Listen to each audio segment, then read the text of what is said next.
I see before me probably one of the 3 or 4 classic Charles Addams cartoons. Morticia and Gomez are cuddling on the couch. What does he say? He says, "Are you unhappy, darling?" And she says, "Oh, yes, yes, completely."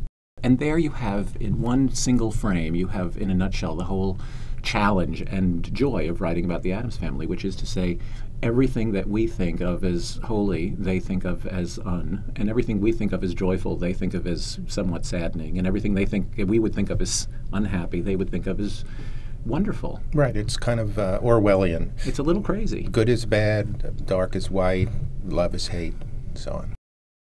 I look at this one here, which is like the movie audience cartoon. I think this is the very first Addams Family cartoon I was ever aware of as a boy reading the New Yorker magazine. Everyone in the audience looks horrified except for Uncle Fester, and what's he doing? He's giggling. I love that, because in my life, that was me. I was the one who was giggling while everyone else was crying. If I ever was allowed to go to the movies, but usually I was kept locked up in the grotto. Here's one with Morticia in her classic slinky gown, and she's looking at little Wednesday, and she's saying, and Wednesday has just come complaining about her brother. Yeah, but you see the brother looking out, he's sort of winsomely looking out the door, and he's holding... he's holding a goblet with some very evil-looking potion in it, and Morticia is in classic Addams saying... As she says to her little girl, "Well, don't come whining to me, you go poison him right back."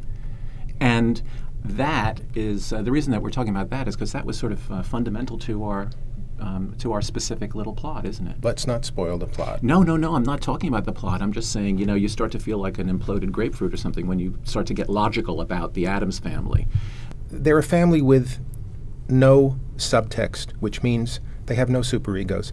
Whatever they think, they say. Whatever they want to do, they act out. And therefore, they're very enviable.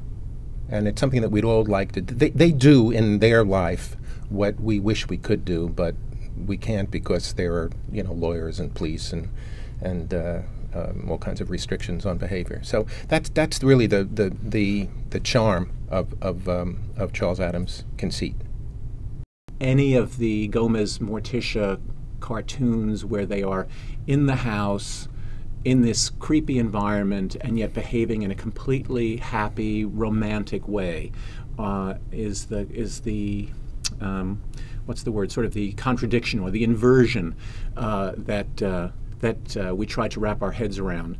I think it's important to think of the family as not being particularly strange and bizarre.